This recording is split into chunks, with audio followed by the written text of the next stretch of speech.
দুর্ধর্ষ নতুন পর্ব। অভিকে বাঁচাতে এবার মৃত্যুর মুখে ছুটি। এই ফুল এপিসোডটি পেতে এক্ষুনি আমাদের চ্যানেলটি সাবস্ক্রাইব করুন। এই পর্বে দেখা যায় অভির বন্ধু ইন্দ্র রুমা কাঞ্জিলালকে প্রশ্ন করে বলে ওঠে, "এ খুনটা কি আপনি করেছেন?" তখনই রুমা কাঞ্জিলাল ভয় পেয়ে যায় আর মনে মনে বলতে থাকে, "এ তো দেখি সকল কথা জানতে পেরে গেছে, আমাকে যেভাবেই হোক এটা সামলাতে হবে।" তখনই রুমা কাঞ্জিলাল নাটক করে বলে ওঠে, "এটা আপনি কি বলছেন? আমি কেন খুন করতে যাব? এই খুনটা করেছে দেবদত্ত রায়। প্লিজ আমাকে বিশ্বাস করুন।" এই বলেই নাটক করে ইন্দ্রকে জড়িয়ে ধরে। আর সেই সময় রঞ্জন প্রসাদ কাঞ্জিলাল সেখানে এসে তার বোন আরেকজনকে জড়িয়ে ধরেছে এটা দেখে রেগে তার বন্দুক বের করে গুলি করতে যায়। আর সেটা রোমা কাঞ্জিলাল দেখতে পেয়ে ভয় পেয়ে যায় আর সঙ্গে সঙ্গে ইশারা দিয়ে তার ভাইকে থামতে বলে। এদিকে ইন্দ্র সঙ্গে সঙ্গে রোমা কাঞ্জিলালকে সরিয়ে দেয়। আর পিছনে ঘুরতেই রঞ্জন প্রসাদের হাতে বন্দুক দেখে ভয় পেয়ে সঙ্গে সঙ্গেই সেখান থেকে পালানোর চেষ্টা করে। এদিকে রঞ্জন প্রসাদ গুলি করতে যাবে, রোমা কাঞ্জিলাল এসে রঞ্জন প্রসাদের হাতটা ধরে বলে ওঠে, "দাদা, এটা তুমি কি করছো? ও তো আমাদের তুরুপের তাস, ওকে এভাবে শেষ করলে হবে না।" অন্যদিকে রোমা কাঞ্জিলালের কাছ থেকে পালিয়ে এসে রাস্তার মধ্যে দাঁড়িয়ে ইন্দ্র মনে মনে বলতে থাকে, "অনেক হয়েছে, এবার অভির থেকে কোনো কিছুই আমি লুকাবো না।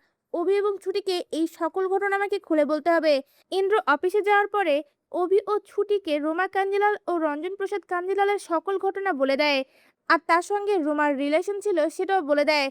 তখন অভি রেগে গিয়ে ইন্দ্রকে কথা শোনাতে যাবে, সঙ্গে সঙ্গে ছুটির সামনে এসে বলে ওঠে, "ভালোবাসা তো অপরাধ নয়, দাদা তো একজনকে ভালোবেসেছে। এখন যখন সত্যটা স্বীকার করেছে, আমাদেরকে কিছু একটা করতে হবে।" তখনই ছুটির মাথায় একটা বুদ্ধি আসে। ছুটি বলে ওঠে, "দাদাভাইকে ব্যবহার করেই এই রোমা কাঞ্জিলাল ও রঞ্জন প্রসাদ কাঞ্জিলালের আসল মুখ সকলের সামনে আনা যাবে।" কথাটা শুনে অভিও ইমপ্রেসড হয়ে যায়। এদিকে ইন্দ্র করতে রাজি না হলে ছুটি বারবার ইন্দ্রর কাছে রিকোয়েস্ট করে। এরপর দেখা যায় অভি, ছুটি ও ইন্দ্র মিলে প্রমাণ জোগাড় করার জন্য রুমার অফিসের সামনে হাজির হয় আর আড়াল থেকে রঞ্জন প্রসাদ ও রুমা কাঞ্জিলালের সকল কথা শোনার চেষ্টা করে। এদিকে রঞ্জন প্রসাদের একজন গুন্ডা তাদেরকে দেখতে পায় আর সঙ্গে সঙ্গে রঞ্জন প্রসাদকে ফোন দিয়ে সবটা জানায়। রঞ্জন প্রসাদও বলে ওঠে, "এক্ষুনি ওই উকিলটাকে গুলি করে শেষ করে ফেল।" সঙ্গে সঙ্গে গুন্ডাটা বন্দুক বের করে অভিকে গুলি করতে যাবে আর সেটা ছুটি দেখে ফেলে।